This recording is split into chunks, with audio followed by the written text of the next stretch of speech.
All right, so we're back with ATMO, and we have another show for you today that's going to be pretty damn exciting. We're going to have the creator of Gaea, Dax Pandhi, on the show, who will go over the new features of Gaea 2. It's a procedural terrain software for 3D artists that will just completely blow you away. We'll also learn about his entrepreneurship and how he was started out as an artist, gave lectures of experienced artists on how to build terrains. We'll talk about how he got Gaea started, and we'll also check out his artwork on ATMO. He'll be hanging out on the Discord channel, so if you have any additional questions about Gaea, come join us in the description below and hang out with us over there. Sign up on ATMO, share your work, and let's spread the word of ATMO. And let's announce Gaea 2. All right, we're at a new ATMO interview with Dax Pandhi. That's how you pronounce it, right? Yep. Cool. He is the creator of Gaea, which is a procedural terrain environment creation for mountains and cliffs and everything. And you also have super previous experience, many years working in the films and games, right? Yeah. I think I noticed that you've worked on Call of Duty, Battlestar Galactica, Ghosts, and you also work in wildlife conservation, which is really cool. Yeah. And you're based in India, right? Yeah. So you're always working with the wildlife over there? Yeah, pretty much. Pretty much. Oh man, that must be pretty wild over, like, it's just the elephants, all the animals over there, free range, or what is it like? We don't actually have any elephants here. It's like on this side at least. Okay. So I live in the climate here would be closest to the compared to would be more like semi-arid, kind of like Arizona. Mm-hmm. It's like that, just not as tall. Okay, interesting. Yeah. Cool. Like, do you ever venture out onto the other parts though, and then deal with that wildlife at all? Yeah, I love like going other places, learning from. Once you get into conservation, it's like a pretty small community, so you start meeting other people and you go see what they're doing. It's pretty cool. Yeah, that's cool. So how'd you get into this world of game and film, since you completely left it? In a way, you completely left it. Like, Yeah. you're not actually making games and films now, but you're just now providing software for pretty much everyone uses Gaea now. Like, before it was Yeah. World Machine, then, which was very slow. Then you started, didn't you do other, like, World Creator or something also? No, so we had a plugin system for World Machine called Geoglyph. Oh yeah, the procedural texture thing. No, it was more of like extensions of like techniques that I'd had to develop for myself working on productions. And I kind of packaged them into macros, and we started selling macros. And then people liked them. They wanted more. I had more ideas. So we started making more. Then we hit a limit as to what World Machine could do technologically. Yeah. And then we had we took a serious risk and said, okay, let's make our own. Oh yeah. So was it actually Gaea? That's the one, that was the first step? Yeah, or was yeah, it something? yeah. Oh, So- okay. We started working, like in the back of my head, I'd always known I wanted to do something with terrains, but never knew it would become like a proper software. Because the way we started, so I was actually just counting the other day, in a couple of months, it'll be 15 years for Quadspinner. And so we started in 2008. And so I was visiting my best friend in Costa Rica, and she lived near this like super active volcano. And we're there, and I'm a desert boy. I'd never seen like jungles and volcanoes before. So I'm just going crazy. And this is just after Crisis had come out. And Crisis was like the most realistic game at that time. Oh, okay. And, The game Crisis. Okay. The game Crisis, sorry. Yeah, I You know, remember when it's that like- came out. I was like, oh my God, you can see like the muscles, like because that's what the exactly. armor And- was and- like based off of that. yeah. Like, so much detail. And the environment was pretty cutting edge at that time. You had Yeah. trees that looked real and so on. And so I started thinking, oh my God, this is so cool. I went back and I was suddenly better as an artist because I just experienced something. And so I like, oh my God, how many people are there that for whatever reasons are unable to travel? How Yeah. can we bring those things to them? Yeah. And so we started creating stock material. Okay. Not exactly stock material because we did procedural stuff back then. The software was Eon's View, if you remember. It was pretty hot back then. It was used in Pirates of the Caribbean and things like that. And so we started making procedural materials, procedural physical assets, whatnot for that. And then that led eventually into terrain design and World Machine and then Gaea. Yeah, you got a point with not everyone could go everywhere. I remember when I was working on Jungle Book, the only way we got the scans was when they paid them to go. We got scans of all the terrain and the Right. trees and stuff like that. So that would have been an adventure for me to go, but I didn't go. I would love to go one day. I've always wanted to. It would be Yeah. really cool. Those trees are so gnarly looking. It's like web tentacles coming down and just connecting to the soil. It's really cool. It's amazing. So then you just quit basically the industry at that point, or? No, I was kind of doing like some work on the side. There would Mm-hmm. always be like some project where they suddenly needed something at the 11th hour. Uh-huh. And I used to do that. And then, and I think it was like 2014 or 15 or something. When you're young, you're in your 20s and you think, I don't care. I'll Yeah. just push through. I know in your And 20s, you legit just take any risk. You just don't think about anything. You're like, just do it. Yeah, it's like, You can oh, stay so up all you- night. You can and function the next day. exactly. And I'm like, oh, so I'm only going to sleep for 2 hours every day this week. That's fine. That's fine. Yeah. And so I was working on this really pretty cool IP. The project never happened in the end. But anyways, I was excited about it. I'd been a fan growing up. So we were working on this day and night. My company had gotten like a pretty big contract for working on this. And we had to do environments and full 360-degree stuff. So we were doing all of that, and I pushed myself so much that I suddenly had like a blood pressure attack where Really? I woke up, I started bleeding from my What? nose, and it would not stop. Wait. What? Yeah. From working on a computer. From working, and it's like, What were your hours? Pretty much 24/7. And it had been going on for about 7 months. 7 months, 24 hours. And it's because my company had taken this contract. I was also the point person for all kinds of communications with the producers and Yeah. with the Oh, other God. stakeholders, while also running the team. And we had a couple of people in Eastern Europe. Our main modeler was in Australia, and my business partner, she was in the US. And so we were trying to manage all kinds of stuff. Yeah. And the stress got to me. And when they took me to the emergency room, everything was fine afterwards. And the doctor said, "You're lucky. This was like your body releasing pressure. If it didn't, you could have had an aneurysm."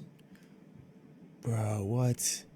And so the next Good thing you day, didn't have a heart attack too. Good Lord. I know. It's like, You're young. It's- You're in your 20s. If you're going to go through it, you might as Exactly. well be in your 20s. If you were in your 30s doing that, you'd be Yeah. dead. I wouldn't be Oh having my this interview God. right now. yeah. And so I literally quit the next day. I walked, like, this was the first time and probably the last time I ever actually walked out on a project. It was like, they were like, "Hey, we can make this work. We can, whatever." I just had to make that choice. It was, Oh, gosh. because back then I was still, it wouldn't have been like, "Hey, I'm okay. Now I can keep working." Yeah. And so I had to do like a full 180 on my lifestyle, how Yeah. what I considered Important. good working hours. Things Yeah. like that. Or But yeah. human working hours for the average person. Yeah. So what are your hours now? Okay, so this is one of the cooler things about our little company, because Quadspinner is not that big. We're like 5 people, and so we have a relatively flat hierarchy. And apart from hitting deadlines, everyone can keep whatever hours they want. There's no minimum. You just work. When there are meetings, we kind of decide together what works for everyone. Yeah. And then, so if there's a day where you're just not feeling it, then don't work. Because you know what? You're not going to be giving your best anyways. Go enjoy yourself, recharge your batteries, come back, and then Yeah. you'll do 6 days work in an hour. Yeah. Totally. That's very progressive of you. Or it's just like the new age working schedule. I think that's probably easier for smaller companies to do because it's very, Absolutely. once it gets bigger, it's probably hard to manage all that stuff. But And also, it's because, like, even as a company, we're self-employed because we're just making a retail product. If we were still doing consulting, then of course you keep your clients' hours. You have no choice. That's true. Yeah, I've had to do that where it's just completely different across the globe or even just across the country in America. And you just have a 5-hour time difference and you're just like, ugh. Yeah. So I remember I was Especially in when Novus it's- one time. What was that? Oh, especially when it's like either very early or very late in Yes. either time zone, then Yes. it gets messy. Yeah, it's completely opposite. So you're just changing your schedule completely to wake up early, go to bed. Like, oh God. Yeah, it's pretty brutal, but it is what it is. If you want to get ahead in life. So once you left, that's when you decided to do the Gaea? Like what happened after that? Yeah, so at that time, we were still working on Geoglyph. We released a new version, and we're starting to feel the frustration of any plugin manufacturer anywhere, because your host product has a bunch of different versions, and different customers are using different versions, and you end up supporting all of them. Yeah. And then there's a change, and you end up supporting all of them, and you have to rebuild for everything. And we kept going on and on about that. That was literally costing us money, and we were not getting like any extra income from that, from supporting more, because people just, it was assumed that we would do that.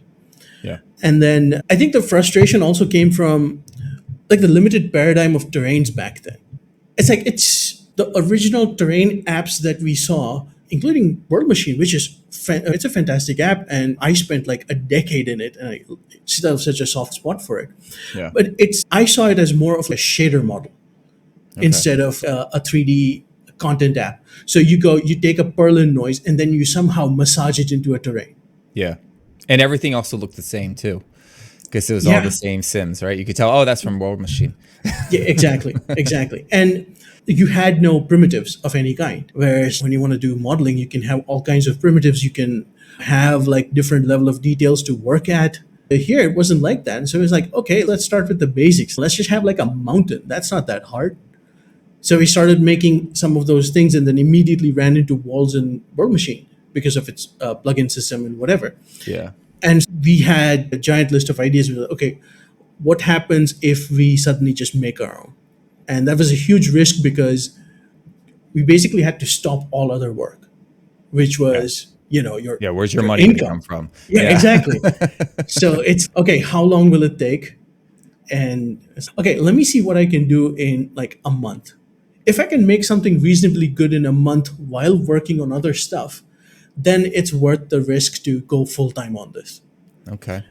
And so I was able to make a prototype that was reasonably able to create good terrains. And I'm like, okay, we can do this. And so we stopped working on everything else in, I'd say, like 2015.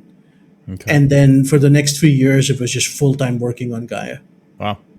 So was that at that point, were you already thinking GPU? Because World Machine was not GPU. It was slow. No. And Gaea is still not GPU. Oh, it's not? We're on, purely on the CPU. Oh. Why was I under the impression it was GPU? It's so fast. I'm glad you think that. Many don't. Many people still want us to go to the GPU, and that is something we're now actively looking at with the new version coming out. But there are some things that you can do on the CPU that still are not that viable on the GPU. And the other thing is, it's whenever something new comes around, like new tech, it's everyone looks at it like, okay, this is going to solve every problem. Yeah. It's like right now it's generative AI. Okay, we don't need people anymore. We're going to have AI do everything. And then you touch it just a little bit and you're like, oh, this can't be used. Yeah. Last time this cat had 4 legs. or 20 fingers. Oh God. Oh, those, you know what? The multi-fingered ones, those creep me out so much. It's so weird. But yeah, eventually we'll figure it out. But yeah, no, it's those damn Twitter AI guys. They're like, learn AI, get ahead in life. You will become a millionaire and solve everything. It is perfect and flawless. There's nothing wrong with it. Just like they switch from crypto to AI. And it's so annoying. It's so irritating. I saw this ad the other day on Instagram, and I can't figure out whether I'm amused or angry. It was a course on how to create and sell courses. It's a course on how to create and sell courses. Okay. And it's I don't know, like Attack of the Clones. It's a C-3PO saying, machines making machines. It's like, it's like, yeah. And I get what you're saying. Yeah, totally. So that's cool with your transition and all that stuff. Like, how did you get funding? Like, this is what I don't understand. So you said that you completely left your job. You don't have any money. You made something in a month, but then you still had to spend like a year working on it, right? So how'd you? 3 years. 3 years. So what? 3 years no making money? Come on. Yeah, we planned it. My partner Cynthia and I, we had been running Quadspinner for like already 7-8 years at that point, and so one of the good things was some of our old content was still selling, like the stock material that we created. So that was like a little bit of a drip income coming in that helped. Okay. Geoglyph that we had just released, we actually worked hard to make a big update for that as well, so that while we spend time working on our own software, this could still give us some income. Okay. So you're just surviving basically. Yeah. Oh, that's cool. And we were both kind of adamant that we were not going to go for VC money or anyone else. Yeah. It's when it's great, but when it doesn't work out, I've seen some very bad situations unfold for people. Yeah. So it's okay, let's just see if we can do it. Like, not saying no to anything, but let's just see how far we can go. And thankfully, everything worked out, and we kept selling Geoglyph. In fact, we kept selling Geoglyph for a whole year and a half or so, even after Gaea was released. Okay. So for a while, it was Still not had to just get it up maintenance, and but running, go you in know? and go and give people a couple of nice features now and then. So like that. How'd you get Gaea to be so fast compared to World Machine if you were still using CPU? Was it just better coding, Advan- cleaner coding? Some of that, but also we were built on a much newer technology stack. As I understanding, I think World Machine was. I don't know what it is right now. It used to be like old school C++, things like that. Yeah. We started building on the relatively newer Microsoft .NET stack. And so what that allowed us was, and we still have a lot of C++, like the simulations and everything, some of the heavy stuff that's written in C++. Our main research scientist, Danielle, he's fantastic at creating like these super complex algorithms that run blazingly fast. And so just a mix of mathematical elegance whenever we could have that, and then also some of the newer technology. And I think we have fewer processes because, again, like I said, shader model stuff, you have to massage. So you have lots of, if you think of it in Photoshop terms, it's like using half the stuff in the adjustments menu. And if you think of each of them turning into a layer, every time you make a smart object out of it and then you stack them up, it's going to be so much. And that's what was happening with graphs back then. So we're like, okay, how do we make this simpler? And it's the funny thing is we had a meeting. We said, okay, every node has to be a verb, because if it's like it's doing something, the name should be a verb, so they know it's doing something. And so that's how we will know that it's not, hey, now you have a sine wave and then you put a clamp on it, and no, let's just call it stratify, or let's call it like collapse, or if you have to go for a noun, then make it like breaker. I mean, you really know what it's going to do when you hear that name. So things like that. Okay. It's always impressive when you just drop everything, build a whole new piece of software, take the risk, and it could just fail, but it didn't. So good on you. But you know what? And I have a cool story about that. And so this was like the second time we took a risk like this. Back in 2011, we took such a big risk.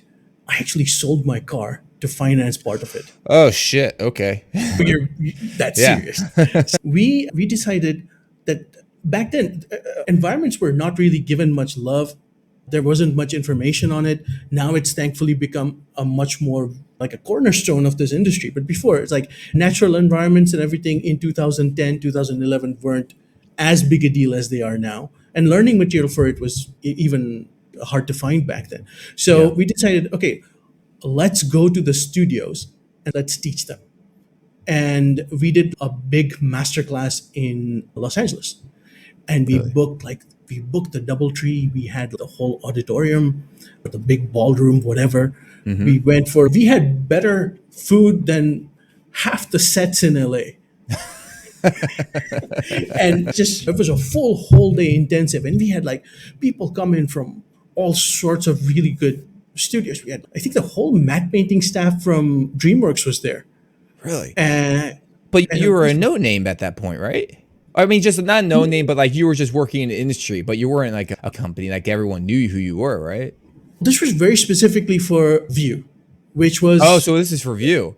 yeah, Okay. very specifically for that software, and also for World Machine. We did that. We actually had both the CEOs of World Machine and Vue there. How'd you do the marketing to convince these people to go there? That's what I want to know.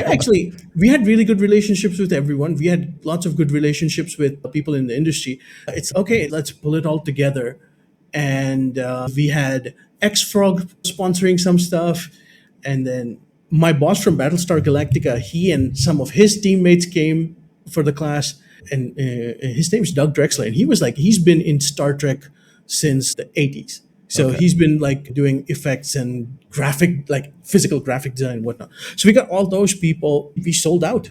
Wow. And All right. You're a instant rock star at that point. yeah, and it's then like the first hive. yeah, and then we Hive. started getting all these. Literally that week, we started getting so many invitations from studios. Hey, come over, just come and visit us. Let's show you what we're doing, and let's collaborate. Blah blah blah. I got to one of the coolest moment was so many artists that I'd seen. God, my brain's going blank right now. But Oh, I stink with names. I know it's just, Yeah, I'm just so bad at it. My wife is great at it. I'm horrible. and this is like such a big name.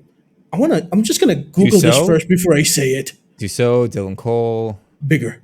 bigger than Dussault. Craig Mullen, Spielberg. So Sid Mead. Mead. Oh, okay, cool. Oh, What is he doing in 3D? He's 2D.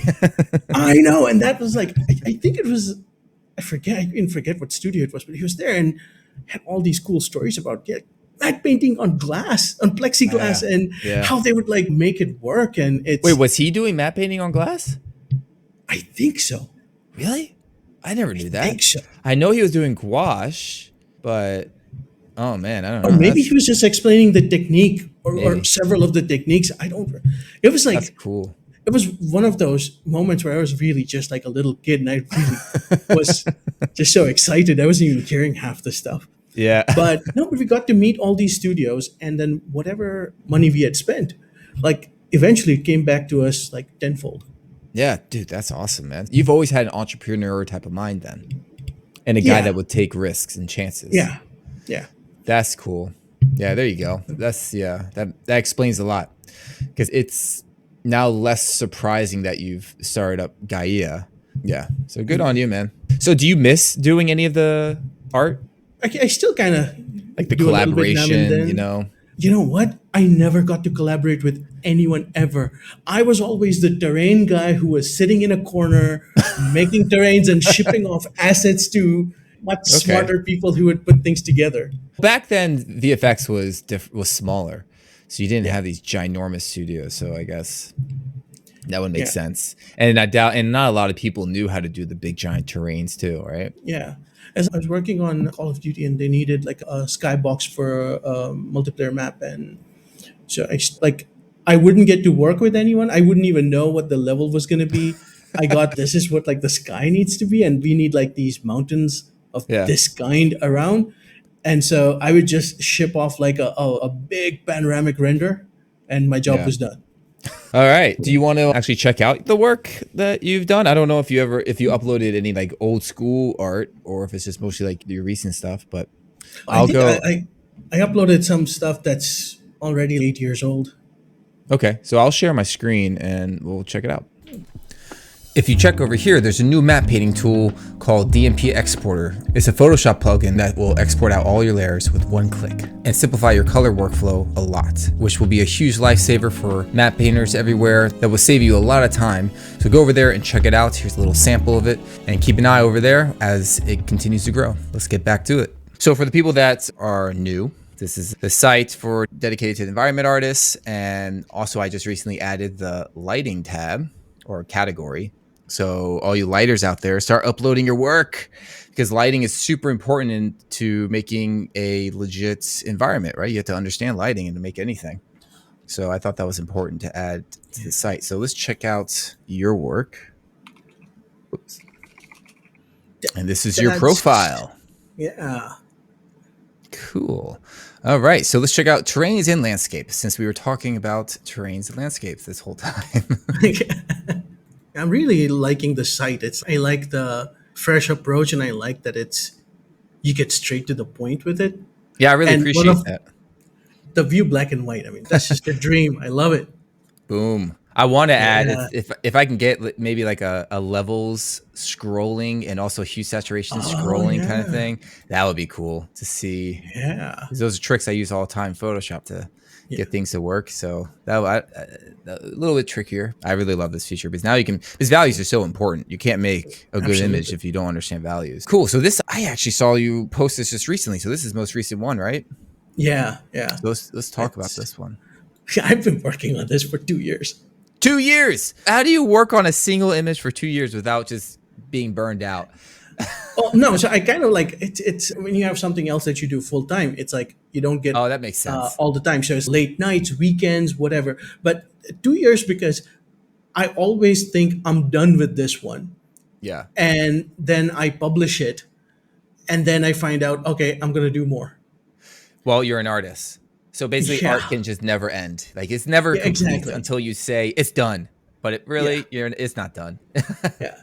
And so now it's kind of become, I don't know, a partner / pet that I just live with. And I already know, I don't know what, but I know I'm going to do something with this down the line. But this was like something I really wanted. I wanted to grow as an artist, which I don't get to consciously work on because I'm more often working in code than with straight up art. And so, and even when I'm like, I got to the point where I don't want a single terrain in any of my personal art, because if it is, I'm going to start thinking, how can I turn this into a marketing image that we can use for the website or this Yeah. ad or whatever. So it's okay. I don't want anything terrain. I just want to play with light Yeah. and just do something. And then one of my favorite artists and big inspiration is Ivan Shishkin, and he was like a big Russian painter in like the late 1800s. And I just loved his work. And he always just told a story through environment, and very specifically with light, that I just really admired. And I'm like, okay, I want to do that. I want to create like a slightly more classical composition, something that's not, it's not trying to promote one thing over the other. It's letting you go into the piece and then find what you want to find with your eye. No, this looks, what was your mindset on the lighting in this then? I was thinking it's early fall, late afternoon. It's a nice, peaceful time.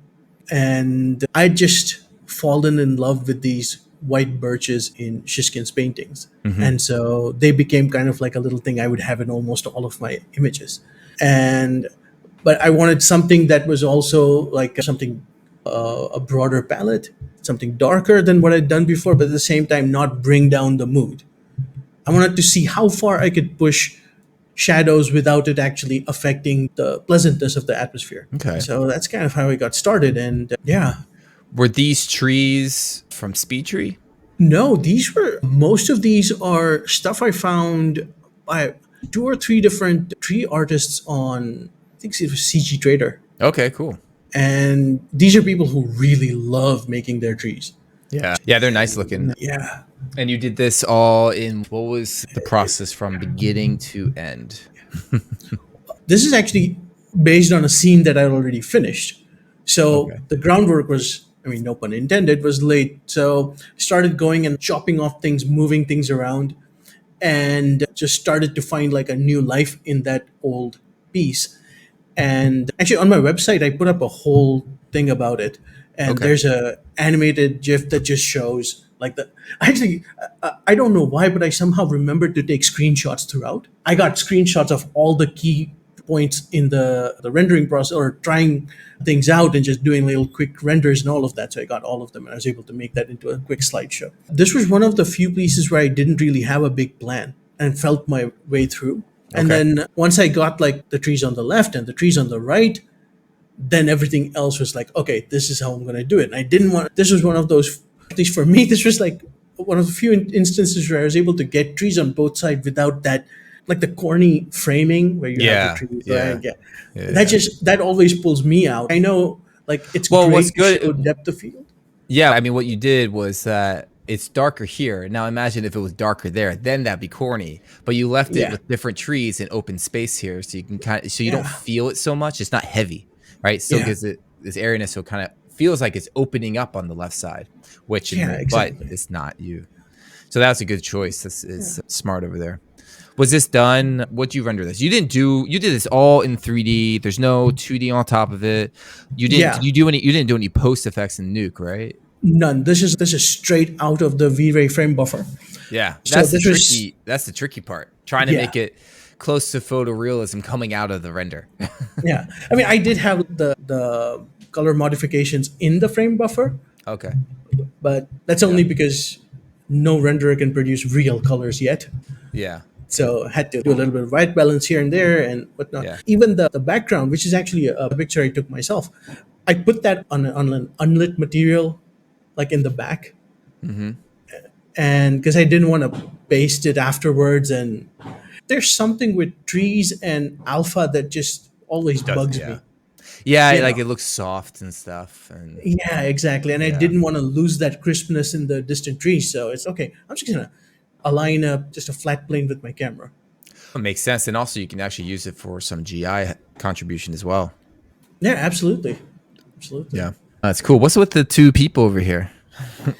So I wanted a focal point wasn't too much of a focal point. I didn't want to like draw the eye straight to that, but I needed something to tell a story beyond just the environment. And I had a young woman and then this nondescript person in a robe together, and it was from like the old Disney Robin Hood, Mm-hmm. with the animal characters, and they had Maid Marian and her hen who took care of her. It was kind of like that. I Okay. went with those proportions, and because I remember seeing like them walking through the forest in when I was like 6 or something, and that Cool. memory had stuck. But then it didn't really make sense, and so I added like two monk-like figures had these fences that made it look like it's not exactly like urban, but at the same time there's like a human presence. And then this little rock cairn where they're going, it could be anything. It could be like for praying, could be for gravestones, Mm-hmm. whatever. I like that you have some light coming in the back of here to help Yeah. separate some extra layering going on in distance. So you have the darks in front of the light over here, and it helps push it back further into the distance. What you use to scatter? So this was Forest pack. So you did this all in 3ds Max. yeah, this was Max See, 22 I've and never or played 22. with Max, and So I've always I've been been jealous of their plugins. They're so nice. They have so many awesome yeah, plugins. I'm like, why can't Maya have this stuff? It's so annoying. Like, I've been using 3D Studio since DOS. So it's in my muscle memory. I can't escape it anymore. Like last year I was like, okay, I am finally going to become a modern artist. I'm going to learn Blender. And I learned Blender, and it's great. And I made a couple of scenes in it, and then I went back to Max. you got the forest pack. Yeah, yeah, Yeah, I like with the forest pack that really stuck out to me was that you're able to turn into point clouds. yeah, That's yeah. huge. That's Pretty really awesome. cool. Instead of just bounding boxes everywhere. That's really cool. And it's even colored point cloud, Yeah, which is even yeah, more impressive. I don't think Houdini even does that. Yeah. yeah. Unless hey, if someone's I know there watching are this, some. leave it in the comments because that would be really cool.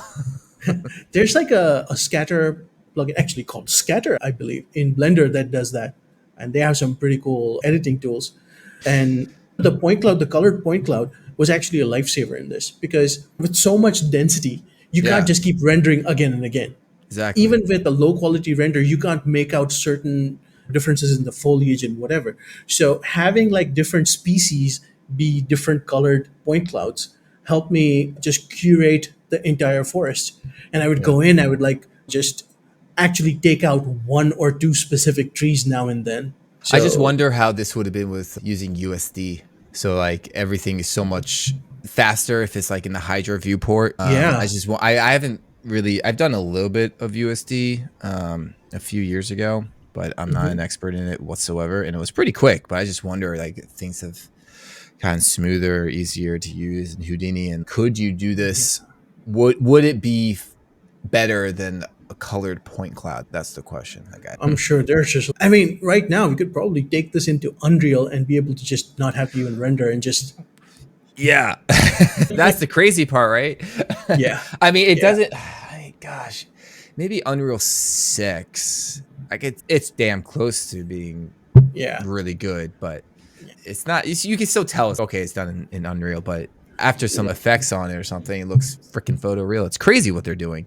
Yeah, absolutely. I keep wanting to every like every Christmas I go, okay, I'm going to take a week off and I'm going to learn Unreal. I know, right? I, I I've know told it's myself just that so many times. Same with Blender. I've told myself that so many times, and I just haven't done yeah.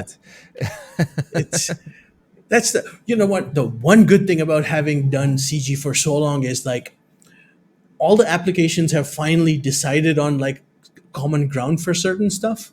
Hmm. Blender, you have to say industry compatible shortcuts and whatever. Then it becomes very familiar, and then it's not that hard to pick up. Wait, really? So you mean the Maya? Because I saw something for that where it's like it converts everything to Maya keyboard shortcuts or Yeah, whatever. yeah. Yeah.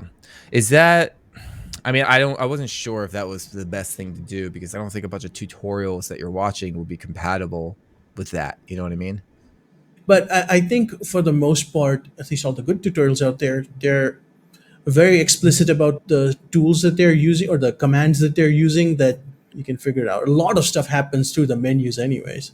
When we're working on a project and there's like this nasty deadline, like there always is, and we have to learn something new, we always figure it out. So why Hmm. can't we do Yeah. this in our spare time? I know this is very true.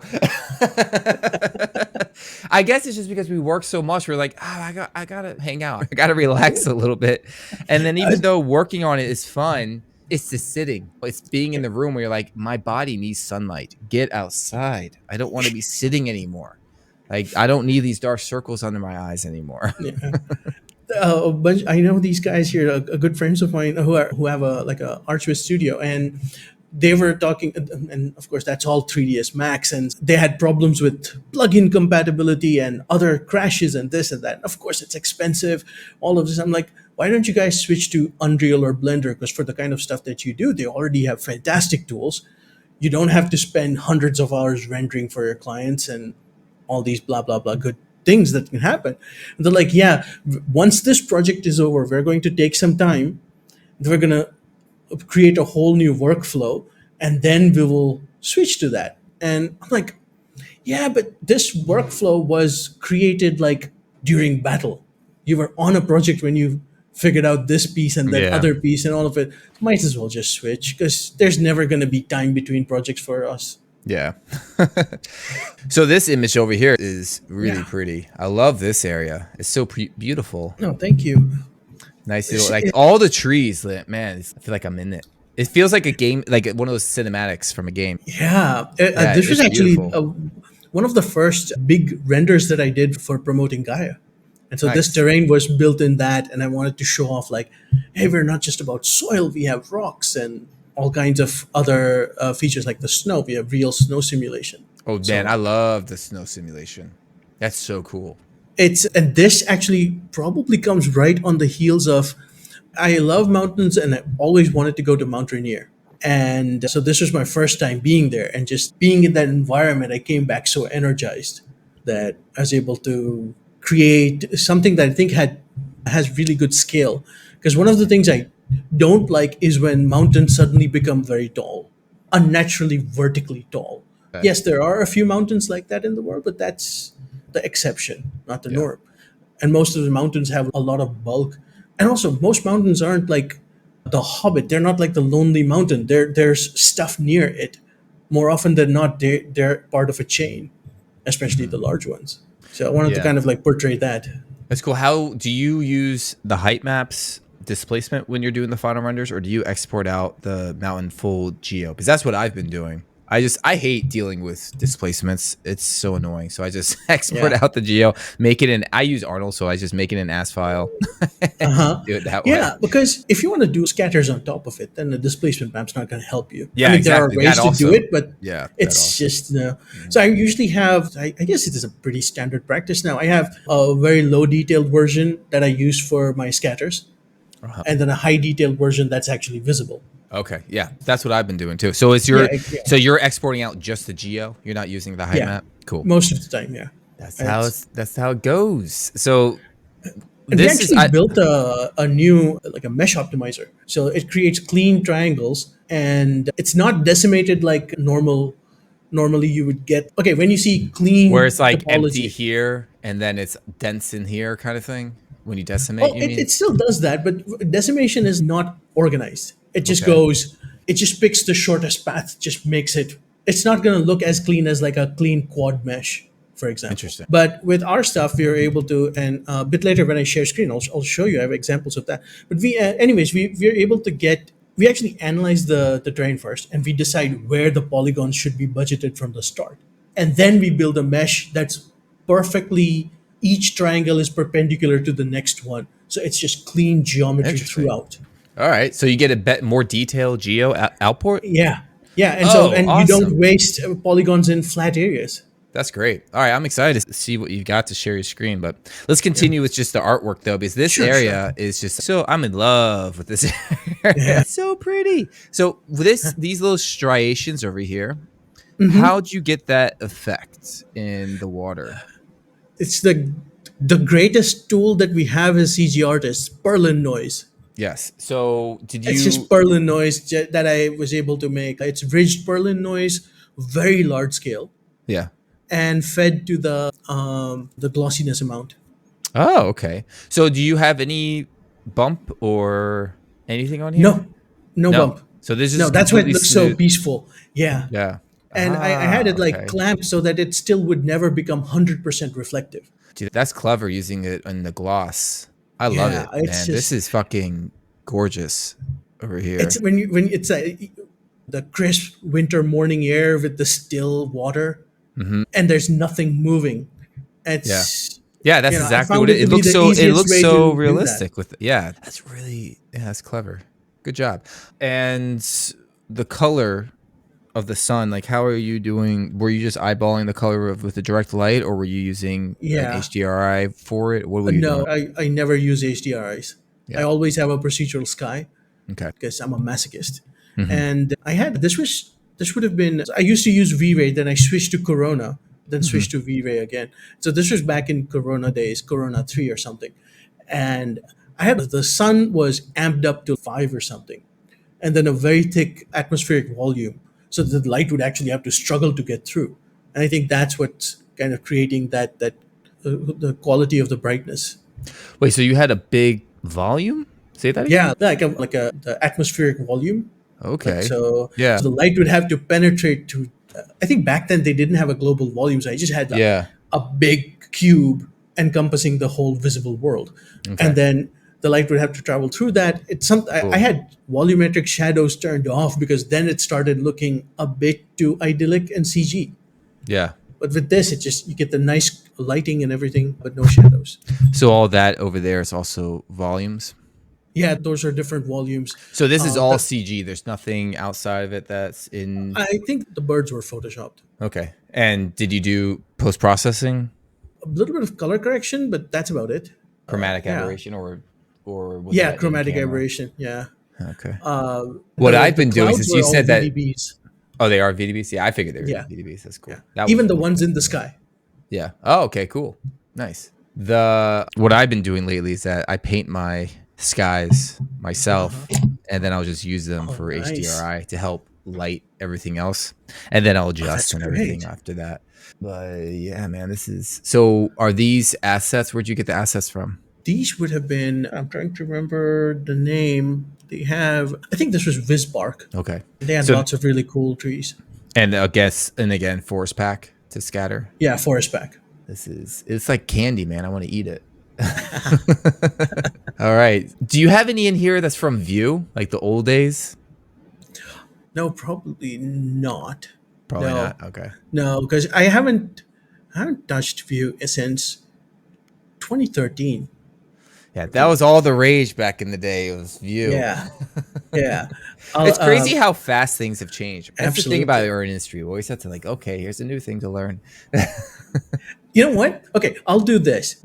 By the time this goes live, I'm gonna pull up some of my old. You know what? I know I have the first image I ever did in CG, Okay, like an environment. I'm gonna put that up in my portfolio. good. All right, I can't wait to see that. That'd be really cool. Okay, so this is, I guess, just a Gaea demonstration on your cliffs. Yeah. This was a test, just an internal dog fooding thing to see if can we create cliff assets that are fully procedural.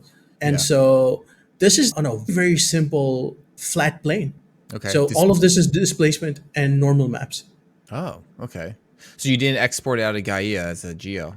No, this was just pure displacement there. So the idea was that you take like a simple plane or something, and you can do, whether you're fiddling with the vertices or doing like an FFD transform or something, you reshape it to whatever you want, but keep it like clean, flat, your topology. Then apply the displacement, which is tiling anyways, and then you can adjust it into any shape. So there are three portions. You can kind of make out the seams, and Let's see behind the seams. it's like the big ones, the really big ones. That it's exactly at 1/3 and 2/3. Yeah, that one. Yeah. That, yeah. Cool. It's the same displacement map in the whole set. This is actually a full PBR set, but just slightly rotated and messed about in the material editor, and then just applied on three different planes. And the planes were given slightly different shapes. One was bulging out, one had a little part pushing in, things like that. And so the idea is we have a thing in Gaia called mutation, where it will randomize the seeds of everything you're producing. And it'll immediately do a batch build, and you can have 20 different assets like this. Cool. So then that's cool. Yeah. So this was like a proof of concept for that, and it works. Yeah. Because that's the thing with any of these like World Machine and Gaia, is that you guys are height map based. So it's up and down.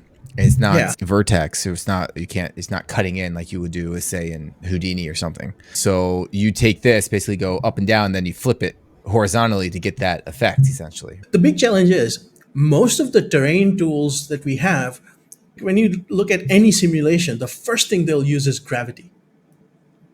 And here you're basically messing with gravity. So we had to use very different processes we don't want this eroded where there's like soil flowing downwards. That's not what a cliff would look like. Yeah. So we started making these rocky tools, and one of these nodes is actually just called rocky. And you apply it to any surface, it just makes it rocky. Cool. Yeah, I've actually used one of those nodes. Yeah. That's cool. All right, let's go. Oops, wrong button. What else? Actually, if you want to see some of the older stuff, you can go to the other one that's storytelling or something. I called it storytelling. Oh yeah. See, with ArtStation, you don't get the whole like all the images up. You get just a big single sheet, right? That you just scroll up and down on. I got irritated with that. But you're just like, when is this scrolling going to stop? You just keep on going. This is more like visiting a gallery. Yeah, and then you can just go in and click them and check them out. So, which one do you want to talk about? Oh, let's go for the one left of the shark, Dave's repairs. This one. Yeah, that was fun. I just found like Simon Stalenhag's work. This is like 2015, 16, something like that. Okay. And I liked his whole take of, oh my God, you're living in the 80s, but there's futuristic stuff. And this is before that became so all pervasive, and before Stranger Things and whatnot. Anyways, it was like, I had these couple of guys working at the house. They were fixing the fridge. And these guys who were switching between just completely like a wrecking ball mode, where they were just ripping things out and all, and then suddenly they hit the circuitry, and they were able to do it with such a delicate touch. And I was like, oh my God, so we're gonna have super high-tech repairmen working on stuff. So it's just like that. And so then I got like a old broken down car, and these guys working on something. Cool. What is and that this was like here? That's like a cell phone tower. That's the 6G that gives you COVID too. It's like from Star Wars jumped into our world. Yeah. This is like a cannon or something I got off of Dad's 3D, and I just rammed it into the terrain. Yeah. This is the reason I put this up was this was actually the first time I did a full environment in CG like this. Okay. Just looking around to see. Can I zoom in? No, I can't zoom in anymore. That's another thing it's about not that high res. Yeah, so you can drop in or upload any res, and then you can zoom in into this super details. This is so 2015 or 16, so that means 1440 was like super high resolution for a render. Yes. This is cool. That's a fun little story. It's just a good starting point. Ever since then, I've been making like random environments. What's this? Let me guess. This is a journey that you've had yourself? Oh my God, I hope not. It's a dead body. Yeah. And the title of the image is Disposal. Oh, okay. I didn't see that. I have had to park a car like that in real life. So that part Okay. is from real world experience. I haven't had to dispose of any dead bodies yet. People know when to not argue with me, or at least stop arguing with me. No, No but complaints from your coworkers. nope, they've seen this image. It's So nice because you got the death, and then you just want to go take a dip in the water over here. yeah, that's kind of my thing. I like these nice, idyllic environments, and then do something strange with it. So this water that was with noise instead of Yeah, no that's just noise. yeah. Yeah, This is bump, all bump. yeah. And this again, force pack. Forest pack, yeah. Cool. And what It's are you that thinking thing's a about? beast. It can take like I've thrown so many instances at it, and it just doesn't mind. Yeah, pretty crazy.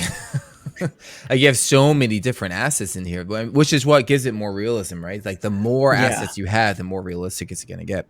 How are you breaking up the materials with like random shaders, like adding that kind of node to it? So let's say you have a blade of grass, are you adding the random node Not where it gives it really. slight different shades? No. I guess usually when you have so many different species, you get kind of like the natural breakup anyways. So the silhouette is broken and then you have the next one. And then I also like having some shadows. So the shadows automatically start giving them a little different look. Yeah, it feels really like the breakup of the dirt through the plants is gives it that nice Yeah. realism over here. That's good. Back when I was still teaching this stuff, I still sometimes teach once in a while, but I used to talk about if you want to have something look more lush, don't just start increasing the density because that's not how it works in real life. Yeah, just Like add the shadows. yeah, and it's like the grass. If you look at any place that looks really lush, and you go and look at the actual distance between different blades of grass, there is space. They're not like tightly packed together like a carpet. Yeah, that's actually a really good tip and a good point there. I just naturally do it because I'm thinking, well, shadows always add interest, right? But that makes Yeah, complete absolutely. sense because in real life, like for instance, over here, right? This feels Yeah, like absolutely a photo right here, where it's yeah. just you have, but there's tons of gaps. Like you're showing the rock, and then you have blades Hmm. of grass that maybe like 20% scattered on, Yeah, but it feels dense. Like even over here, all through here, it just gets yeah. really photo. That yeah, that's cool. That's a good idea. So where you, what were you thinking when you were scattering, let's say the noise? Were you just doing? Were you hand placing these? Like say, so for instance, these white or yellow looking Oh yeah. The things. so most of the time, what I do is I end up with lots of different scatters, so I can control them better rather than Hmm. have everything in one. Also, it's easier to get a bit of overlap. And then if you want to change something, you're not ruining everything else. And so I will scatter everything procedurally, and I usually won't paint anything, but I will go start erasing. I'll create like null zones where I don't want something. Hmm. So that for me has been a much easier way than just painting, because if I start taking control that much, then I'm just going to go nuts and I'll try to like art direct every freaking blade of grass. Yeah. So So basically, you're saying, okay, in this area you're going to scatter, but not in this area. You're not going to scatter. yeah, Yeah. Yeah, exactly. makes So sense. And I then have you the just use like body. noise I don't want patches. things interfering. Yeah. Yeah. You're going to It's have to also there's create. a post I did on LinkedIn a while ago. I'll find you a link to it. But I was talking about how like working with procedurals, being a photographer has helped me. Like Mhm. when you're out taking a picture in the real world, you can't go, I don't like that tree there. Yeah. I'm gonna move it. You're gonna go find a better angle and then just make the most of it. Yeah. So in procedurals, if I get like a tree that I don't like, I won't necessarily just remove it. I'll just go, okay, how does this affect my work? What else can I do? Can I change something? Yeah. And I Unless try you're to find drawing it. opportunity. Oh yeah, yeah. They Then just change things completely. Are these mega scans, these rock bits yeah, or these are cliffs? mega scans. Yeah. Cool. Mega scans really changed the game. That's another thing that Oh yeah, just everyone yeah. instantly started getting awesome. Just I, throw it I in, remember throw in a mega scan. someone got very like I posted like the Megascans was such a big deal back then when it was still so new and we were also amazed with it. And I'm like, oh my god, I just got a rock in there without having to spend 8 hours building it. Right? And then I posted a bunch of these images and they all had Megascan stuff. And some guys like, what's the fun in that? Why don't you make your own? It's You're always going to get people like that, the I purists. It's Yeah. like, yeah, you know what? Do that and watch yourself get fired at work because you're not making it fast enough. And the thing is, you know what? I actually didn't make a single thing in the scene. I didn't make the Why characters. I should you? bought them. You're just trying to make Yeah. a pretty image. You're composing. You're basically a composer. Why would you waste your time making? Yeah. Because think about it. If these trees could very well have been yours, you made it 20 years ago, and it's just in your library. You don't have to make them Yeah. again. So basically, you're just asking someone else to make it for you, and it's in your library. Yeah. And also, that's how it would work when you're on a team. Just because I'm a terrain guy who can also make a bunch of characters doesn't mean I'm good. I get to make the characters. No, someone else will give me these assets and all of that. And besides, my point with all these renders is always just playing with light. Yeah, So as long as the directional light is mine, it's basically and painting with light. That's how that's the other I common thing in describe all it. my scenes is I'll always have one single directional light and that's it. So you're only just using the sky dome and the And directional the light sun. Yeah. and the sun. So there's no extra little. You don't add No. additional bounce light anywhere to accentuate I something. I do photography tricks. So like this scene, right behind us is a half pipe like tube object. And so that's actually acting as a light reflector. Okay. And so what I do is once I have a reasonable composition ready, I will make a quick 1K or smaller render and apply that as the texture map for the object behind the camera. So it will reflect a similar kind of light in GI. So give me an example on what you did it for on here. So here, okay, so there's a big, I don't know whether it's a half pipe or it's like a flat plane or something that's behind the camera so Okay. that we don't like, there's no excessive skylight coming in or, because in the real world, there would be stuff behind me that would Yeah. block light and have Yeah. all kinds of light interaction. But at the same time, you need to have good colors. You can't just go, okay, here's this dull brown or this green that I sampled from these trees, because then you just have uniform bounce from that light. So what I'll do is I'll just make a quick render of whatever's here, apply that as a texture map onto that reflective object behind the camera, and then it's reflecting like similar tones. Okay. Huh, makes sense. And you can really see a difference doing it? Yeah. I recommend trying. I wish I had an example of it, but I recommend trying it because it's easy enough. Just put something behind and then you do it with and without and you'll immediately see the difference. I mean, it makes sense. It's the same thing with me painting the sky dome, and Yeah, exactly. so everything's cohesive. But now I'm thinking, because I do skyboxes, right? So Yeah. for games, and I'm thinking like maybe I should take a screenshot of the playable and now put it on a card and put it in my scene. I mean, if you think about it, isn't this the same principle as the volume? Like they have these big LED screens around the actor so that the light is precise. Yeah, makes So sense. I like also again like the layering of the shadows that you do yeah, thanks. on here. It takes you in, so it's cool. All right. Yeah, let's check out the black and white. Click of a button, everyone. You don't get this on ArtStation. Leave ArtStation. Check out ATMO. I love that. I love that. It's, you know what? Another one that's probably easy enough to make would be like a flip, like a horizontal flip. Oh, that'd be pretty cool, just to see what it looks like. Yeah, because I was showing someone this the other day. It was like someone who's not like really from the art world. It was like when you flip an image, and it goes, "Oh my god, this just looks so strange," because this was that Shishkin image, and I flipped it, and I was like, "Yeah, now tell me why it feels strange." And he was just going over it, and then I started saying, "Look, for me, it's strange because this, and that's how I learn to be a little bit better next time." Yeah, Just this image looks like a fucking photo. this is just fun. This is just It looks this is just- legit a photo. which is so funny because this is like the least amount of effort I've ever put into anything. I got the two models from Dad's studio, Yeah. and then the water's just like the Houdini ocean thing in Max. Shark models from somewhere. Just made the characters a bit glossy, and that's it. And then you It was- just defocused. Yeah, Shallow focus. exactly. Yeah. And the title is. But how you made it so kind of blown out though too, which is really nice. Like you have Yeah. this kind of vignette in here. What's that from? I actually probably did post on this in Lightroom. Oh, okay. Okay. and edited it like a photo in a way. And I like having a little bit of blown out highlights here and there because I think that just makes it feel a bit more real. Yeah, it does. Totally. It's that exposure that's And exposure is key in what makes things real, because that's how the camera works, right? the title does have to work because it's called Should We Be Out Here? Should be. Speaking of photos or being a photographic, you can actually upload, since now you're like an ATMO senior approved and we trust you. You can actually upload other photos that you love and from even just other artists, and you get credit, like you put it Oh, as their art name, and it'll add them to the photography composition. excellent. And same with that painter that you love so much, you can add them to the traditional painting. So that's the thing about this site, is that I wanted to build this like the ultimate reference library. So ATMO, since you go through the process of being like, are you a real senior that we can trust?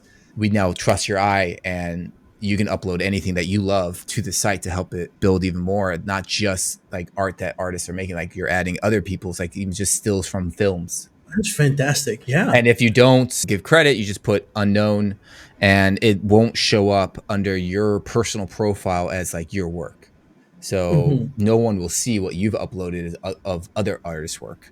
So it's not like there's no, oh, you're stealing his work kind of thing. It's not like that. Right. No, but that's great. I'm definitely going to upload a bunch of things in that. That'd be cool. Shoot, I should go back. Well, actually, do you want to show your screen, since you have a bunch of stuff too, right? Yeah. In fact, got a bunch of new stuff hot off the oven today. Oh, amazing. So you're going to show us never before seen Gaea stuff? Is this what's going to happen now? Oh, yeah. Here we go. So, okay, this was the one you're looking at. I can point out the exact seams. So the seam goes here. Cool. And then the other one goes here. Yeah. But I mean, you can't tell. I mean, it looks natural. Rocks have intersections like that. Yeah, exactly. We're trying to hide it in the shadows. Yeah. So this is the actual mesh that's there. And then the rest of the stuff comes from the displacement and normal maps. Okay. So all the tiny details, the high frequency detail, we send to a normal map, and the rest to displacement. And I always have issues with my the reason why I always run away from displacement is because I'll put it on, and then it lifts the geo so much higher or in a different area. I'm like, how am I ever going to freaking control this? It's so irritating. Well, like, can't it just, yeah. That's okay. That's a perfect segue, because one of the new things that we're adding to Gaea 2 is when you're rendering your output, you can just say, I want the main shapes to be sent to the displacement map or the mesh, and then all the tiny high frequency details should be sent to a normal map or an additional bump map. Okay, cool. And so that way your geo comes out really clean. So it's like ZBrush in a way. Yeah, exactly. Yeah. So these were the maps that we used for that. So you can see here the displacement and then the normal and everything. Is the crevices, that's not affecting the geo, is it? Or is that just for texturing? No, that's just for texturing. Yeah. Okay. You can have a little bit of control if you want to have more sharpness without actually sharpening the texture. Yeah. Cool. That kind of stuff. Let's see. The mesh that I was talking about before, this is what we do with the topology. There's a flat area here, so we start reducing the polygon budget there. And then where you need it, we'll spend more. So even when you have different LODs, you'll have a relatively same level of volume of the actual mesh. So when you're decimating, it can sometimes kill off certain details. And what was it doing before? Before it would be, let me see if I have a comparison shot. Don't have a comparison. Before it would just be like a plain grid. Okay. Right? You just so if your height map is 8K, then you need to have 8,000 by 8,000 polygons. So you end up with way more than you really need. And then that would turn it into a dense mesh. And this is when you're exporting out the geo. So basically what it looks like is that it's acting like a ZBrush decimation, where it's kind of, it's more detailed where it needs to be detailed, and then less. I didn't know it wasn't doing that. I just brought it in like, all right, it is. I never really looked at it. Here's the difference. I just pulled it up from the website assets. Oh, okay. So before was quads. Okay, so you didn't try. And you can still have quads if you want. And it's everywhere. Sometimes it is way more efficient. Cool. And because we're not decimating, we actually recreate the mesh every time by analyzing the frequencies. So one of the problems is we're talking about having two geos, one that's low res that we use for scatter. Yeah. Sometimes if it's decimated badly on the slope, then you'll end up with some tree instances not aligned perfectly Yeah, with your exactly. main No, geo. that's a really good point. So this has far fewer chances of that happening. And so this is like the difference with you just slap on a normal map and you won't know that there's not that much detail. It'll be lighter So seen as well. yeah, absolutely. And in the new version, we're going to make it even lighter and have options to not have the ground. So you can have, if it's like a Oh, cool. volcano or something, then you don't need like the extra stuff on the ground. Cool. Cool. I know I just had to deal with that. Just Yeah, recently. yeah, yeah. And that's always like one of the most annoying Boolean operations in the world. Yeah. We're like, okay, let's just have that straight from the export so nobody has to deal with it. That's cool. So, No more right angle edges that yeah, I guess exactly. they're just flat. Cool. So let me find some of the really cool stuff. The new one that we have coming up, one of the new features in Gaia Fudge. 2. So these are actual rocks that have been simulated. We have a full physics engine that not only calculates how the hard body physics of how the rocks will roll down, but rocks have like a property of durability. And if they hit each other or something else when they're falling down, they will split into more rocks. That is, wait a second. So are you exporting out a mask and then scattering it? Or are you scattering it inside a Gaia? Even better, we embedded it straight into the height field. Really? Yeah. That's So you crazy. don't need geo for this. Wow. And this is like a 4K map. So you can imagine how much detail you can pack into an 8K or 16K. Wow. Are you able to separate the rocks texture? So let's say I don't want to use the textures inside of Gaia. Can you Yeah. still generate your Yeah. own? Oh, So beautiful. the great stuff that you get is you get like a black That's and white sick, man. value map of literally each pebble or whatever debris you have has a randomized grayscale value. So you can Mhm. use that with the gradient ramp to give it color. That's what I'm doing here. I just gave it the same color map as the terrain, and then it starts becoming more like this. And so that you can use to drive anything else, whether you're doing it in Substance or Houdini, Bifrost, whatever. The other thing is you can actually separate the debris completely. You can have it visualized like this while you're working, but then in export, it's not there and it's just exported as a point cloud. Wait, so you're doing this inside of Gaia. You have the rock Yeah. petals, and you're like, okay, I want to export them out separately. You can Hmm. export out the terrain without it, so it's flat, and then you just Yes. basically export out another displacement map that you just layer inside of Maya or wherever. Oh, not just a displacement rank, just a point cloud. So then you can use your own rock assets there. So you make Gaia into Oh, a sick. like a Okay. pre-sim. Oh, that's awesome. Can you do that with what's it called? We were just literally talking about it a bunch of times, and now it's dry. See, it's just like you were bad with names. I'm bad Yeah. with Forest Pack. There we go. A force pack. Can it Well, scatter based off a point cloud? I'm just wondering. yeah, I've it never used does. Forest Yeah, it Pack, but does. you were using it. Okay, Yeah, that's it cool. does. And it can also do it straight from a 1 bit mask. So you just have black and white. And so you can also export this as that. Sick. That's really cool, man. That's We awesome. have, we're still not sure what the actual final It looks stuff so will make it natural. into the release, but we also have a velocity map. So each rock has a velocity left behind of how it traveled. What? So And you you can can use animate that it for, later? not exactly animated. If you want to drive the material based on that, you can do that. Okay. That's sick. All right. That's really cool. One of the things we like to do is, hey, if we have access to some kind of data insight, let's just expose it because there's going to be some crazy genius user out there who will figure out something fantastic with it. Yeah. So let's give everyone some extra toys. That's sick. It looks so natural. Like it's just, yeah. It doesn't feel So like, okay, someone just scattered it. It just feels natural where it should be. You're just yeah, not thinking about it. That's awesome. That's really cool. and the And how'd other you decide advantage. on the size of the rocks? So there are two ways to do it. You could give it like a minimum and maximum, and it'll kind of randomize between them. Hmm. And you can also do multiple simulations. So in this case, what I've done is I did a few large rocks first. Then I did one with lots of small ones, and then one more with medium sized ones. That's cool. So I can have a bit more control of where I want them to show up. Yeah. And the other thing, like there are so many scatter solutions out there. So why would we want to do this? That's like the first question I got when we showed this to a couple of Yeah. studios. Yeah, exactly. And the one big thing is like when you have distant elements, and you don't want to increase the polygon budget unless you have to, because everything's just going to cost more to render. So if you have a lot of these fake rocks and you put a few real rocks, it becomes invisible. And then you're saving so much time on scattering and actually loading up these objects into memory and so on. The other That's thing true. is, you can still use your own scatters. Like I said, we give you masks, we give you point cloud, use your own objects. One thing we can provide that outside apps can't is we have access to the erosion data. So you take the wear map from erosion, which tells you where the surface was worn the most to generate these sediments, and you use that as the emitter for these rocks. And so then it's more natural than any other way. Yeah, it's what you're saying. It's just more natural. So yeah, they can Yeah. scatter it, sure, but it always looks like it's kind of scattered in a way. This Yeah. feels totally like you're having random bits of there in that area while it falls. It just feels like Yeah. it should be there. Like you're not thinking about that much. Does that make sense? No, that's really cool. I did not expect you to show There's this. a different there's a different view of the same. So you can see What the hell? It looks, there's like more than 1 million little pebbles there. because it's in the crevices, but then it's, yeah, man, that's really cool. And It just like, feels natural. So it's you know, falling you can on see the, there's so much of it. yeah, exactly. Like all that, even just in the ripples of the sand, it's picking Yeah. that up.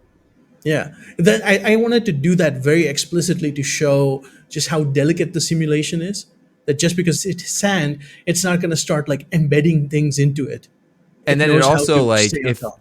this, it knows that this peak is here, so it's not doing it over here. And artists, like, Yeah. they probably just would have scattered all, like, this, typically they probably would have just grabbed the AO, gone on the edges or something, scatter across the edges, add a Yeah. little bit in here. This is just, it feels natural. This is really cool. I mean, and imagine taking this into something like Unreal's PCG, where it can just generate content on the fly, and this can be one of the guiding maps for it. And how'd you figure out the shapes of the rocks? So if you go back real quick. Oh, yeah. So, So right for- now, we have a few inbuilt flavors where they're either round or faceted. Okay. And then we just generate a bunch of shapes based on how much each instance is broken, has hit other rocks, and so on. We also plan to have the ability to just bring in your own rock. See, that's what I was So gonna if you have a ask. That'd bunch be of sick. stuff, yeah, we'll just treat that just like a stamping tool. So once the whole simulation's done, instead of creating our own rock shapes, we'll take what you give us and then do that. And it can even have a fair bit of randomization. So rotate and this and that. Because I was And just now going we to all- say, since you can just export out the point cloud, you can just do it that way. But now you're saying you just do it in Gaea. Yeah, exactly. That's sick. And because you saw the intelligent mesh budgeting, the polygon budgeting, you can imagine how this would remain pristine with like Yeah. lots of polygons, and then the flatter areas of the sand would lose a lot of polys. That's really cool. I wonder if you could do this with not just rocks or pebbles, but maybe with, let's say, debris. So Well, burnt logs. we're basically or gonna any- put like a physics engine in your hands. You can like they don't have to be rocks. You can Yeah. bring in whatever object you want, and you have relatively free hand with how you want the physics to behave. That's sick. So it's like we actually have a slider called friction. And so you just choose the friction of this object, and that you can customize whether it's a log or a little pebble. Are these rocks still going X and Y, up and down? So for a height map, or is it now? Yeah, so this is a kind of- height map. Okay. This is a height map. And not all the rocks are simulated, like from the debris simulation. Some of them are from our fake rock noise that we've already released in Gaea 1.3. So when you mix the two of them together, that's what I was saying. You have a few fake ones and a few real ones. It's hard to tell them apart from a distance. Yeah. And this is still, it's not costing you more because your mesh is still the same number of polygons, like or at least the maximum number of polygons. So Yeah, it looks super high res detailed. You'd think it'd be trillions and trillions, but it's not. So what I just brought up was that since they are still going up and down, the fact that you can still export out the point cloud, and you want it to say, instead of just a distance thing, you want it more of a hero asset or maybe mid-ground. You Yeah. can still export, scatter your own stuff. So then it's just layering each other. You have the real layering on top of something, right? yeah, Instead of just up and down. So it feels more real. So it's more realistic.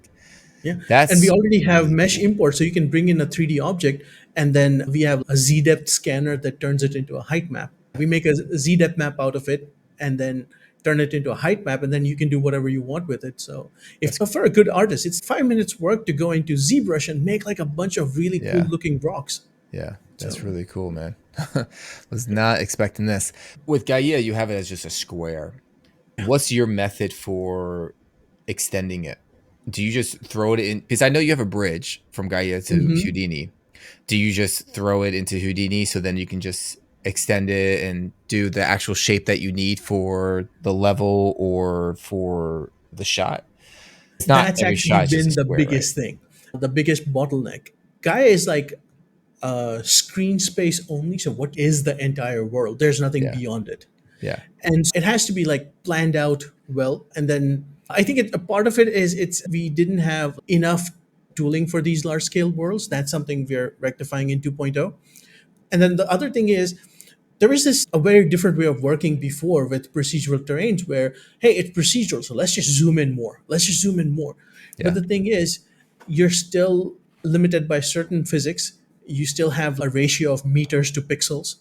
And so you can't keep zooming in. You're trying to just, it's forcefully upsampling a bitmap. There's only so much you can do. There are some great smart filters now. We have AI that can do more, but still, it's not like what you would have done if you had done it with a plan. So that's one of the things that was a big problem for a lot of our users. And so in 2.0, we're bringing in a thing called God mode. And so God mode. God mode, it's You don't have to hit command and type in the cheat code. God mode, like in Doom. there are a bunch of Easter eggs in Gaia 1 right now. If you can find the developer console and you put in IDDQD, things will happen. Okay. There's also a crocodile Whoever's done hidden. this, please put it in the comments and with a recorded video. There's this is something that's been going on in our Discord channel for a while.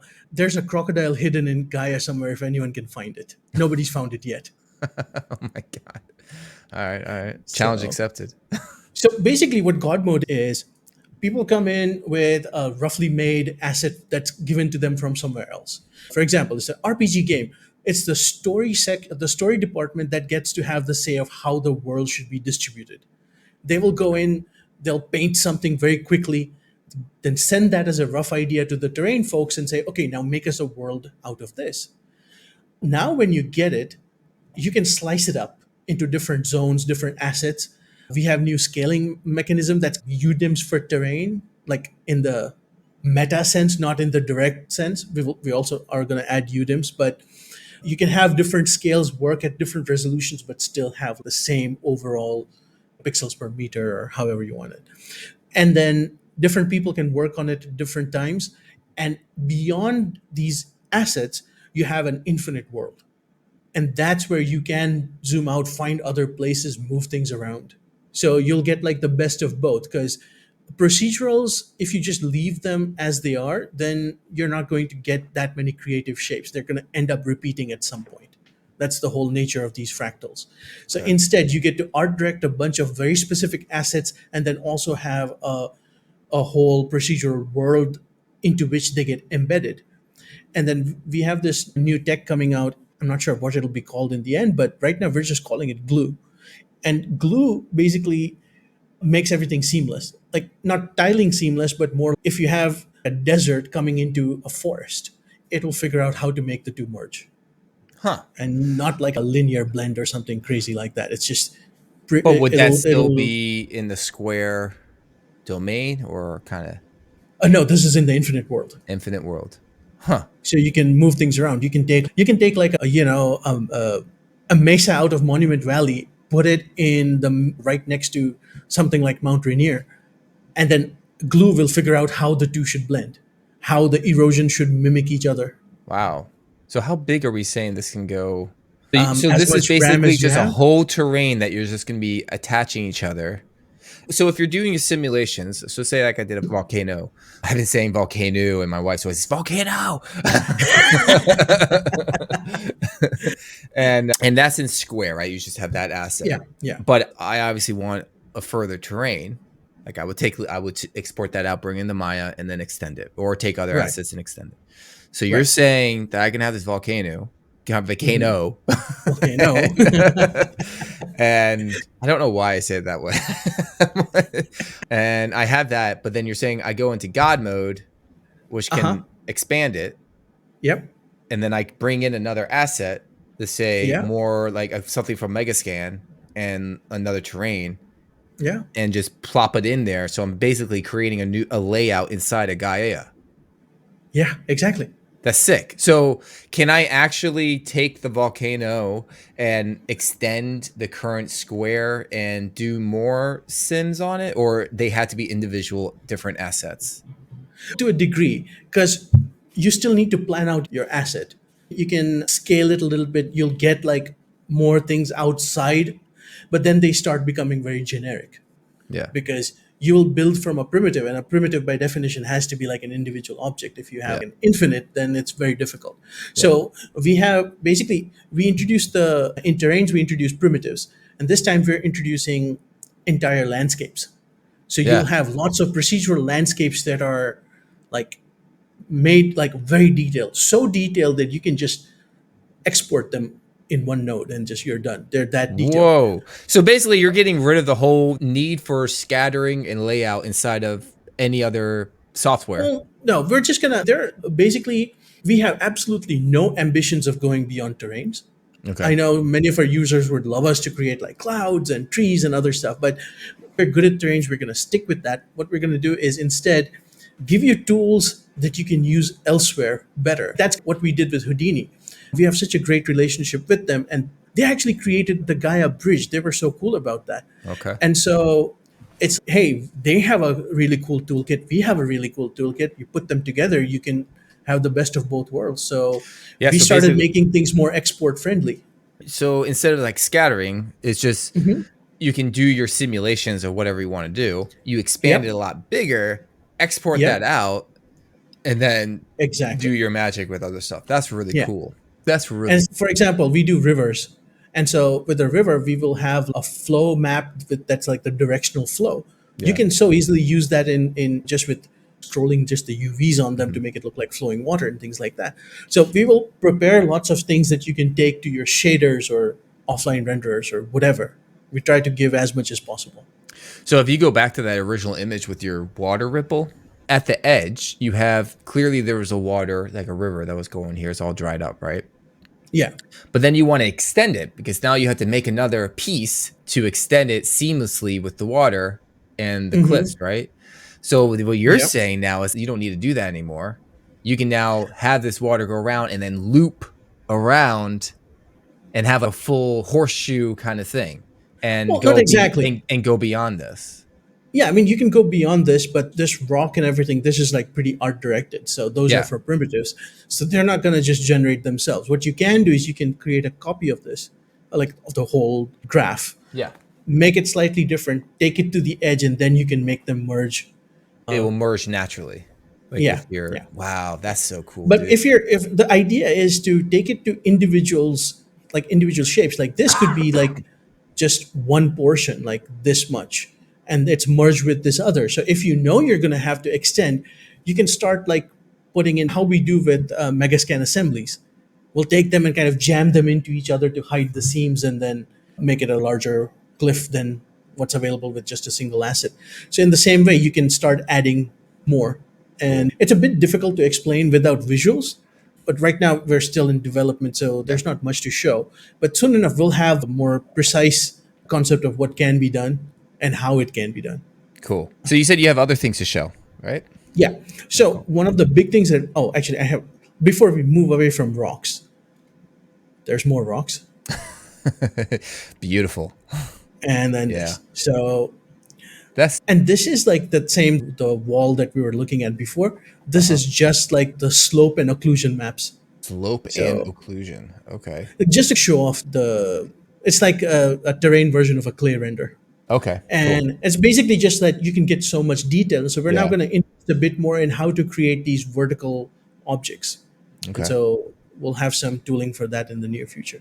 Oh, Okay, cool. so the biggest complaint that we had was volume preservation. Like people come in with a shape, and when they erode it, you lose Yeah. the. Yeah. If you go to any Gaia video that I've done on YouTube, I'll be saying bulk it up because erosion by definition will take things away. So Yeah. you have to make it bulkier than what you need.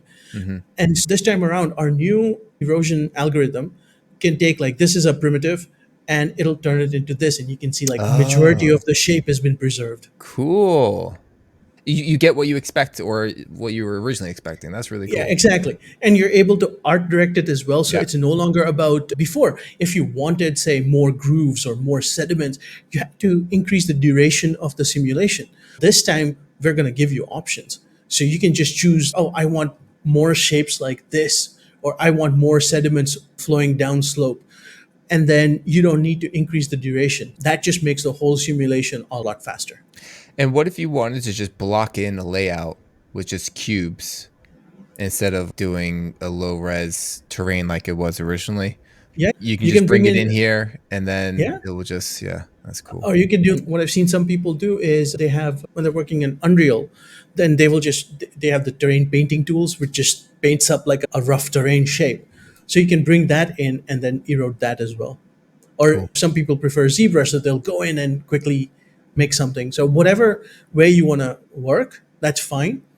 You can even bring in like satellite data and we'll turn that into a slightly fictional place. Sick. Speaking of Unreal, someone in my Discord wanted me to ask if there was ever going to be like a bridge or something between Gaia and Unreal. Yes. Up until now, we were like one of the clear things is that Gaia is, even though we've been putting out new stuff, the engine's 5 years old. And so that was pre UE5 and all the new stuff. But having It's been said that, 5 years. God, time flies. I know it's we've just started work on a basic bridge for Gaia 1, and Gaia 2 will have a fully featured bridge. Cool. All right. So that'll be done. And we're paying close attention to how people are embracing Unreal Engine in all kinds of workflows. And yeah, we're looking at creating more tools. Like for example, with these rocks and whatever, you can use that to drive procedural things in Unreal now. I need to start doing Unreal, man. You So and many me both, things. I brother. keep saying it. It's never going to happen. I just know it. I guess. So here's a taste of the new erosion. So this is on a primitive. This is like a couple of passes of erosion, and this is still running on the CPU. And this can do like a 4K terrain in about 5 or 6 seconds. Cool. So it's very fast. And actually, I Well, see, should this is why I'm have. thinking it was GPU, but nope. We should have. We're making a new website. So actually, by the time this gets published, there should be a website out there, and it'll show the exact numbers. But we did like live test of existing Gaia stuff. You have these named quick starts. So right now, I forget which one, but when you have more slopes, it just makes it more resource intensive to process. It was taking 500 seconds to do in Gaia 1. Same resolution, same specs, everything. The new erosion took about a tenth of the time. It did it in 50 seconds. What?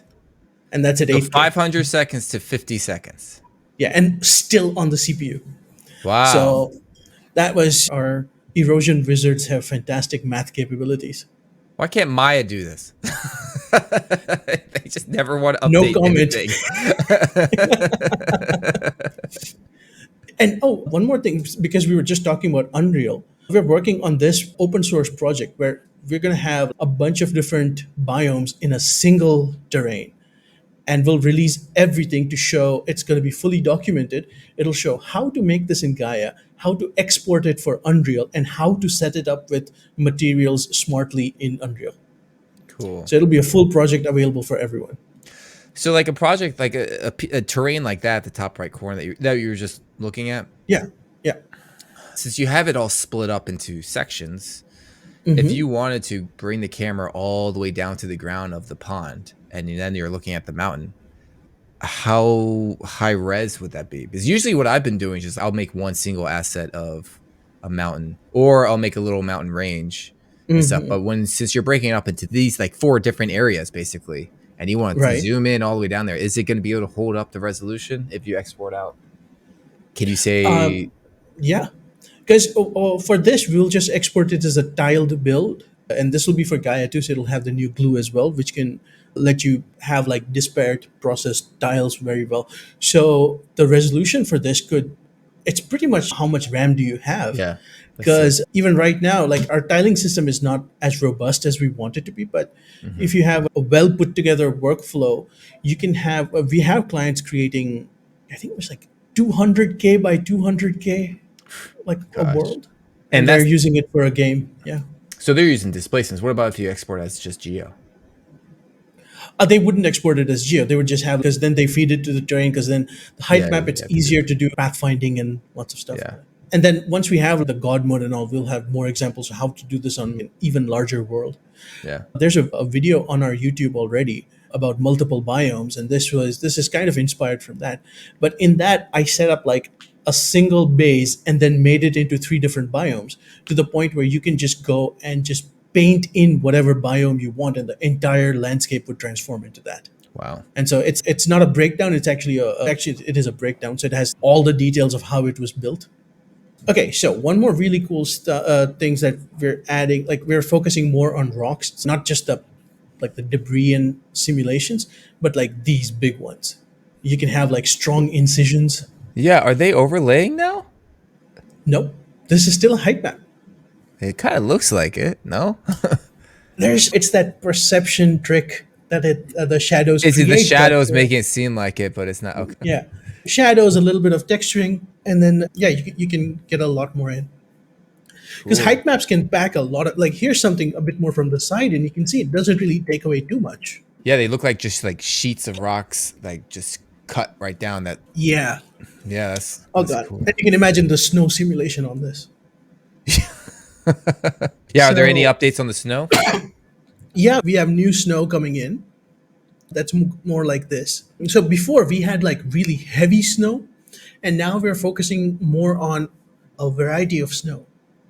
So you can have just a little bit of dusting like Yeah. here, and then you can have like more melted flows, and you can put them together almost like a kit. Oh, So this is getting advanced. It's looking so natural. yeah, and the great thing is a lot of this is just straight into the texture. You don't need to have like Yeah. extra geometry for it. Yeah. We're Well, you can always also just, if you want to use it as an alpha, and then you just Mhm. plug in your shader mixed in Yeah, with that alpha, then you got your snow shader in there. yeah, And boom. exactly. The other thing that'll be quite helpful is you'll be able to layer things. Right now, it's layering things whether you're doing it with colors or snow. You're basically chaining a bunch of nodes. We're gonna have new tools where you can just layer things, and just moving them up and down is gonna be easy. Do you have anything where, say, presets for looks of what you already kind of want to do? You know what I mean? So let's Hmm. say you want these type of mountains from this area in the world. Like you just grab an area in the GPS Right. and it just, or maybe you just have a library. Like you have thumbnails of these are type of styles that Yeah. you can quickly just click on it and it'll give you a preset, put it in there, and Yeah. then you do the That's merging of exactly like where we're of like going. of separate different ones, and it's just quick. Oh Yeah. shoot. So we're gonna have, like you said, we're gonna take primitives and things to the next level. So you're going to see fewer nodes in Gaia too, but at the same time, their capabilities are much more. It's a Wow. bit weird to explain in words, but soon enough, it'll be ready to show. That'd be And sick. if you want to try something different within that same family of processes, you can do it without having to change nodes. We're going to promote more experimentation, so you can go in, try a bunch of different things without losing what you already had.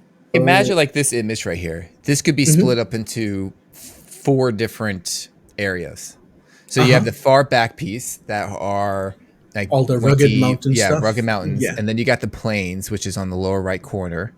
So, Yep. and then you have a different mountain type in the center, in the foreground center, which is just kind of lines, and then it gets flat. Yep. So if you have those thumbnails presets up in the top corner, could you drag and say mask out an area, say use this type of feature in this area? So like the plains, just put it a automatic plane over there. Put Yeah. a spiky mountains in the far distance. Put this. Oh man, Is And that so even for planes, you can like just say, okay, you want like planes, you will have literally a planes node. You can put that in, and then you have options. Do you want exposed rock jutting out? Do you want just soft like the Windows XP wallpaper? wow? This is gonna be sick. Things So like it's that. just becoming even more user friendly. Yeah. Yeah, Because it's almost AI-ish kind of in a way.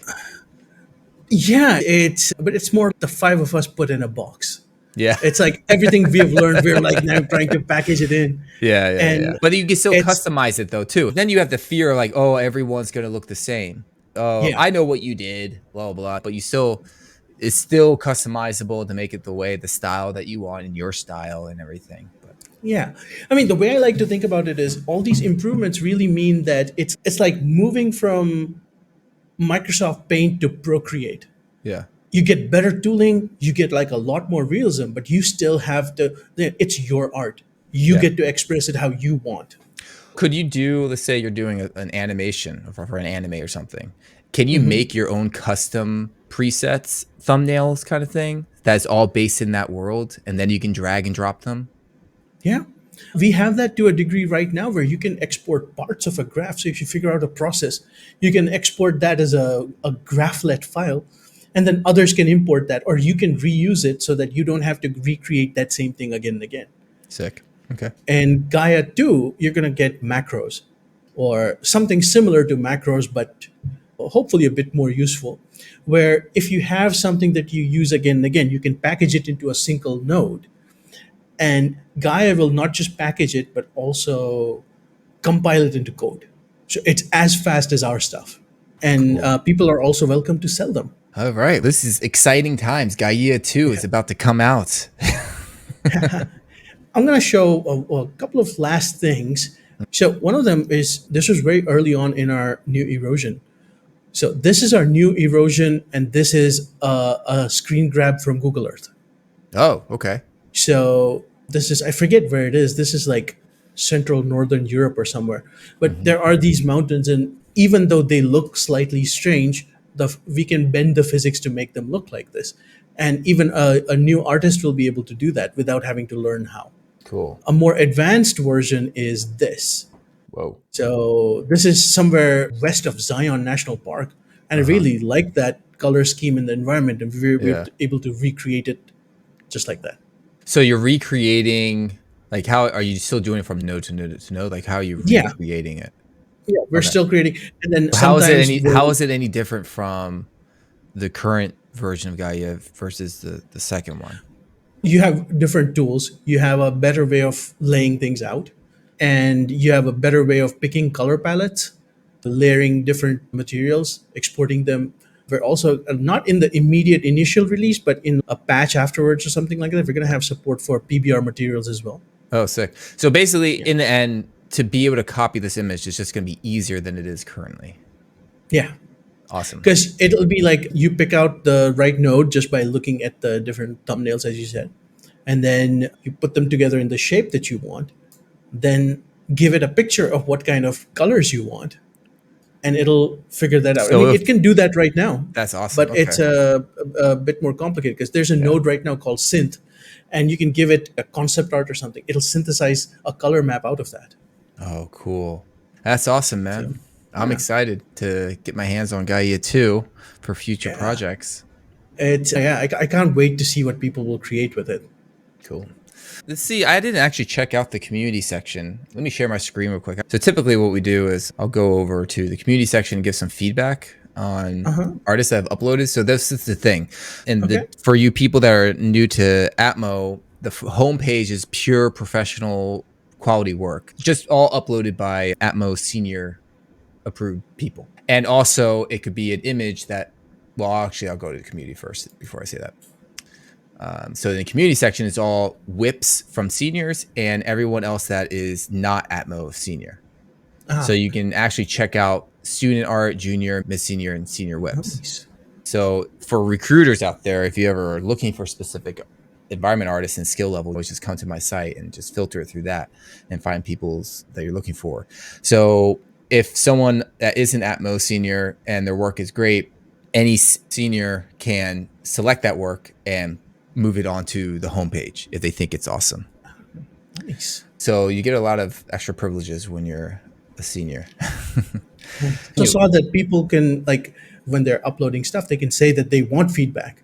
Yeah, And exactly. then, So this is the yeah. thing. So you have open to feedback will filter. This is also for seniors. Like seniors can have it on the homepage as well if they want to get like a discussion about it and everything. Now anything that's gonna be shown are images that people are asking for feedback on. So you can be more harsh, I guess, in the comments if you want.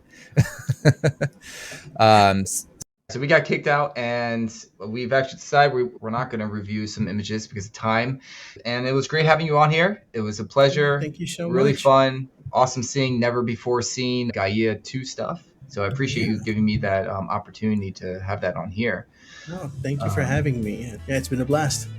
Yeah, and you mentioned that you'll hang out on our Discord, so anyone that wants to ask any additional questions can go onto our Discord and hang out and ask whatever you want. So that's that, and spread the word of ATMO, everyone. Thank you for listening, and it was a pleasure, Dax. We'll keep in touch, and yeah, talk to you later, man. All right, bye-bye. Awesome. Thanks, man. Bye-bye.